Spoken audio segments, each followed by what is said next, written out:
Halo teman-teman semua, kembali lagi di channel Sajen Saham. Nah, pada pertemuan kali ini kita akan membahas update IISG ya. Update IISG dan saham-saham berpotensi untuk minggu depan di tanggal 10 Mei sampai 14 Mei. Nah, kita langsung saja kita review dulu nih ya. Saham-saham yang paling banyak diakumulasi dan didistribusi asing di minggu kemarin di tanggal 3 sampai di tanggal 7 Mei 2021.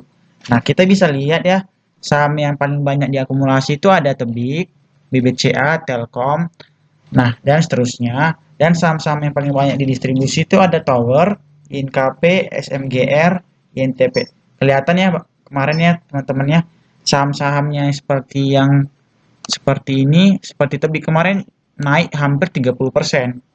Hampir naik 30% dalam minggu ini. Nah, terus untuk saham yang jadi kita apa juga ini, saham-saham Antam juga naiknya lumayan ya kemarinnya. Hampir 50% kalau nggak salah untuk saham-sahamnya Jing, Tebik juga 30%, Antam juga naik, DMMX, dan memang untuk saham-saham yang seperti Tower, INKP, SMGR tuh kemarin masih cenderung turun ya teman-teman ya. Karena memang dari akumulasi asing dia cenderung dalam minggu ini dia banyak akumulasi di Tebik dan banyaknya distribusi di Tower. Makanya saham-saham Tebik, Jing, Antam, DMMS kemarin cenderung naik. Sedangkan saham yang Tower, SMGR, INTP, Adro, dan seterusnya itu cenderung turun. Nah, kita kembali membahas mengenai akumulasi. Nah, kita cermatin juga akumulasi di tanggal 7 Mei ya atau di hari Jumat kemarin. Nah, yang paling banyak diakumulasi itu Antam, teman-teman ya. Yang paling banyak diakumulasi itu Antam, ada Inco, ada Tebik ya. Tebik Tebik masih menjadi paling banyak diakumulasi. Mungkin ada something di dalam, tapi nanti akan kita cermatin ya apa itu. Tapi untuk seperti BBRI, MNCN, YANKP, yang harus jadi kita lihat ini ada BBRI ya, salah satu penopang ISG yang juga banyak dijual sama asing atau didistribusi sama asing. Jadi makanya ISG cenderung lemah karena itu, karena BBRI juga sebagai salah satu penopang ISG banyak didistribusi oleh asing. Nah, kita masuk ke review IISG dulu. Nah, untuk IISG sendiri masih tetap ya pada channelnya, dia masih di apa di area symmetrical triangle. Nah, di sini kita bisa melihat kalau IISG tertahan ya, dia tertahan di Fibo 38 ini. Dia tertahan di Fibo 38. Dia yang harus kita perhatiin juga untuk IISG ini kelihatan ya, setiap kali dia membentuk hammer, ada ekor, ada ekor dia mantul. Nah, untuk di Jumat kemarin IISG masih belum membentuk hammer, tapi dia masih ada di area Fibo ya, di Fibo yang bisa dibilang Fibo terkuat di Fibo 38. Nah, kemungkinan untuk hari Senin atau seminggu ke depan IISG bakal mulai rebound ya. Potensinya bakalan rebound ke atas. Karena ini juga dilihat dari apa namanya dari stokastiknya juga udah di area jenuh jual ya, di area jenuh jual dan kemungkinan akan mulai golden cross ke atas dan juga dia udah ada di area di bawah 20, jadi cenderung untuk ISG bakal mulai berpotensi rebound. Nah, untuk di hari Senin dicermatin ya, kemungkinan di awal sesi ISG bakalan mulai turun lalu akan membentuk hammer. Kenapa? Karena memang berpotensi rebound ya di Fibo 38. Jadi untuk ISG untuk seminggu ke depan bakalan berpotensi rebound. Nah, kita juga akan membahas saham-saham menarik ya. Ada saham-saham pantauan menarik untuk minggu depan yang sudah kami pilih. Itu ada saham Kija, ada saham Link, sama ada saham Era. Nah, di sini kita akan langsung membahas saja untuk saham Kija. Kita bisa melihat ya untuk saham Kija sendiri, dia lagi membentuk symmetrical triangle ya, dia membentuk symmetrical triangle dengan targetnya itu di 236 dan support terkuatnya di 184. Nah, support terkuatnya ini diambil dari Fibo dia ya. Dia masih tertahan di Fibo 38 ya. Saya perkecil apanya. Ya, dia masih tertahan di Fibo 38. Nah, buat ke depan untuk Kija saran saya lebih bagus ditunggu di sini di sekitaran 184 Vibo di sekitaran di sini ya. Untuk Kija ditunggu di sekitaran 184, 185. Kemungkinan untuk Kija sendiri bakalan bakalan turun dulu ke 184 dan akan melanjutkan kenaikan ke 238. Dan kelihatan juga teman-temannya di sini dia nggak mampu menembus Vibo 618 karena ini memang angka rasio Vibo paling kuat. Nah, dan juga didukung juga untuk penurunannya itu karena ada stokastik ya. Stokastiknya udah mulai dead cross mengarah ke bawah. Makanya untuk Kija sendiri berpotensi turun dulu, tapi kemungkinan kita tetap wait and see. Kita bakalan kita bakalan cermatin kalau dia mantul di 184, kita bisa lirik atau pantau dan akan berpotensi ke 236 ya. Ini kelihatan juga kalau di MA5 dan MA10-nya udah mulai golden cross. Jadi dari prospek KJ ini menarik untuk kedepannya dengan target di 236 dengan support terkuat di 184. Nah, kalau support terkuatnya jebol sudah ini adalah target ini adalah yang harus kita waspadain. Kalau supportnya udah jebol atau breakout di bawah 184, kita bisa pasang sell aja atau kita bisa lupain kijanya. Nah, Kija juga ada didukung news ya. Ini newsnya news yang terbaru juga. Nah, newsnya ini kalau nggak salah masih tadi ya, masih hari ini diapakan kalau Kija itu membukukan pendapatan konsolidasi sebesar 640 miliar selama kuartal 1 2020. Nah, berarti Kija ini angkanya ini meningkat hingga 30% dibandingkan kuartal 1 2020. Oh, bisa kita lihat ya pendapatan Kija sendiri berarti itu naik dari kuartal 2021 2020 naik sekitaran 35% ya.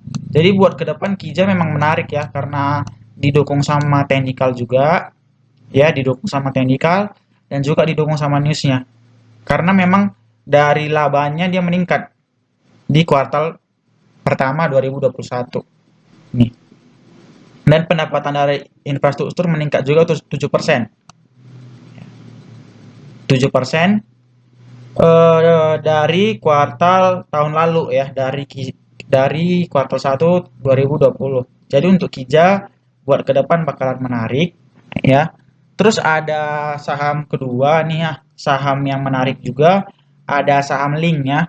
Di sini saham Link membentuk flag continuation. Ini kita bisa ngelihat ya, dia tertahan di Fibo 618 ya. Fibo 618 ini bisa menjadi support terkuat dia. Kita bisa ngelihat kalau dia selalu tertahan di sini. Dan kemarin pada Jumat kemarin dia mampu uh, breakout dengan volume yang gede. Jadi untuk Link sendiri sudah konfirmasi untuk stokastik sendiri bakalan ada sinyal untuk golden cross ke atas, dan juga untuk MA5 dan MA10 dia mau golden cross juga nih ya. Mau golden cross, kemungkinan kalau satu candlestick hijau lagi bakalan mulai golden cross ya untuk indikator lainnya. Tapi secara MA5 yang warna pink dia udah di atas dari MA5. Jadi untuk Link sendiri menarik ya. Tapi kita tetap batasin stop loss-nya. Stop loss-nya bisa dibilang di area support terkuat dia ya, di area support terkuat dia kita tarik di Fibo 618 ya. Jadi untuk kalau dia jebol 3883 kita udah bisa ancang-ancang untuk jual. Kalau dia breakout di bawah 3883 itu akan rawan. Nah, selama di atas dari 3883 kemungkinan untuk Link sendiri berpotensi ke 408.840 ya.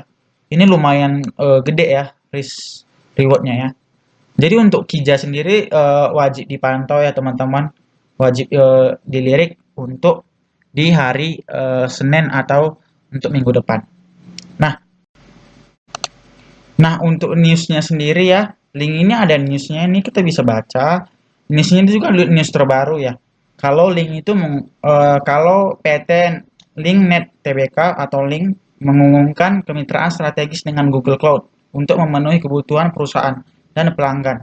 Nah, kerjasama ini sekaligus untuk mendorong percepatan transformasi digital yang dibutuhkan di era Industri 4.0 serta mendukung pemerintah terhadap upaya percepatan transportasi digital nasional. Nah, dalam ini berarti adanya kerjasama ya dari Google Cloud ya sama linknya PT Linknet Tbk. Jadi itu untuk meningkatkan efisiensi operasional. Nah, terus untuk memberdayakan perusahaan dan mempercepat inovasi. Nah, jadi link ini juga mendapat mitra ya. Mitra itu ada Google Cloud yang menghadirkan layanan konektivitas berkecepatan tinggi. Jadi untuk prospek sendiri, link ini udah mulai prospek ya buat ke depannya. Karena dia juga udah ada kerjasama dengan mitra baru yaitu Google Cloud. Dan juga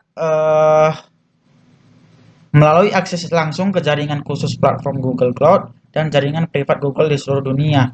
Oke, berarti dia udah mulai prospeknya udah mulai cerah ya ini ya. Apalagi dengan adanya kerjasama. Makanya untuk link untuk minggu ke depan bisa dipantau. Untuk targetnya kemungkinan akan mencapai 480, 4840 dan untuk support terkuatnya itu di 3883. Jadi kalau selama di atas 3883 kita boleh hold ya. Nah, kita masuk ke saham yang ketiga ya, saham ketiga itu ada ERA. Nah, untuk saham ERA sendiri tetap sama ya polanya ya, membentuk flag continuation. Nah, untuk di sini kita bisa melihat juga kalau di stokastiknya mau golden cross ini ya teman-teman ya, yang adanya perpotongan mengarah ke atas dan juga kita bisa melihat ya, dia tertahan di Fibo 618 nih ya. Ini Fibo 618 nih, tertahan. Nah, untuk ke depannya untuk era selama di atas 585 masih aman. Jadi buat teman-teman boleh ya dipantau ya di angka 585. Kalau dia breakout di bawah 585 bakalan rawan ya. Tapi untuk target sendiri era itu lumayan ya, targetnya bisa 705 ke 750 ya. Bisa sekitaran 20% atau 15% ke atas ini ya. Nah, untuk support terkuatnya di 585. Jadi selama di atas 585 boleh ditahan ya, saran saya atau dari analisa saya. Nah, bisa dilihat juga dari dari MA5 sama MA10 juga mau memotong ya teman-teman ya, mau memotong ke atas juga. Jadi mungkin bisa dipantau buat ke depan ya, era untuk ke depan saranku lebih bagus kita cermatin di angka 585 ya. Apakah kemungkinan rebound atau tidak? Kalau rebound kita bisa pasang ya, kita bisa pantau ya untuk era sendiri. Nah, untuk era sendiri juga ada newsnya teman-teman ya. Kita dukung mengenai newsnya. Kalau era ini mampu ya membukukan laba bersih kepada induk ya sebesar 612 miliar tahun 2020. Nah, berarti dia laba bersihnya meningkat ya sekitar 107% ini teman-teman ya, lumayan juga 170% ya. Jadi untuk kenaikan laba bersih tersebut mengkerek ya nilai laba per saham dasar dari sebelumnya 92 per saham menjadi 192 per saham. Lumayan ini teman-temannya untuk laba bersihnya juga ternyata naik ya, naik drastis ya. Nah, dari laporan keuangan yang dipublikasikan untuk pendapatan bersihnya itu sebesar 3,54% ya atau naiknya teman-teman ya. Untuk laba bersih era naik 3,54%. Jadi dari segi news sendiri era sendiri sudah menarik teman-teman. Nah, dari sisi teknikal juga sudah menarik ya karena sudah didukung. Kemungkinan kalau nanti dia mampu jebol dari sini ya, dia nanti mampu jebol dari sini dengan volume yang tinggi itu bisa berpotensi sangat tinggi ya, bisa ke 350-an teman-teman. Jadi boleh dipantau untuk era sendiri karena era ini cukup menarik ya untuk ke depan. Nah, cukup sekian ya untuk kali ini untuk pembahasan malam ini ya. Itu pembahasan kita ya mengenai IHSG. Nah, untuk IHSG sendiri berpotensi untuk rebound ya untuk Senin atau minggu depan udah bisa berpotensi rebound. Nah, untuk saham-saham pantauannya tadi ada Kija ya, ada Kija, ada Era, sama ada Link ya. Itu saham-saham pantauan dan boleh dipantau atau dijadikan menjadi watchlist saja dan tetap ya teman-teman ya, ini disclaimer on ya.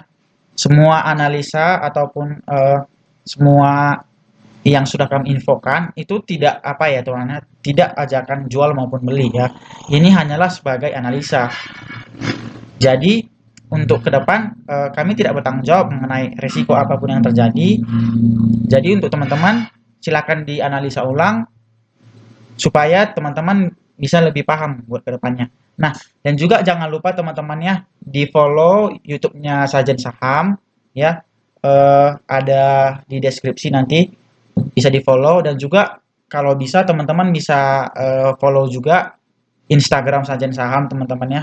Ada nih Instagram Sajen Saham. Nanti cukup menarik di dalam bakalan banyak sekali informasi-informasi menarik dan akan dikirim juga eh, saham-saham pantauan menarik setiap harinya. Untuk kali ini sekian teman-temannya. Terima kasih untuk pertemuan kali ini. Semoga kedepannya kita masih bisa cuan terus. Dan juga untuk teman-teman kita yang beragama Muslim, kami ucapkan selamat Lebaran ya. Semoga amal dan ibadahnya berkah selama ini.